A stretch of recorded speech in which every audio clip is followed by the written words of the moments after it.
Okay, done installation tayo dito sa Inmax B2 ng DSK. Tapos naka dual contact na signal light, dual contact horn, at naka momentary na passing. Okay, so testing natin mga yan, yung may ano siya, dual contact na signal light. Sige, loud horn. Signal light mo. Kabila. Yan. Beam, blue beam, pababa. Yan. Tapos high beam, ataas. Yan. Passing ka, passing. Yan. Yung passing niya ay nandito. Oh, panis. Oh. Tapos ito yung trigger. Yan.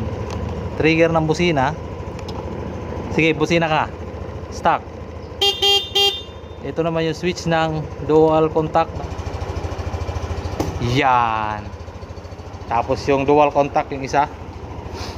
So umilaw yan. Kailaw. Ito naman sa loud horn. So nakailaw din. So nakakiya na yan.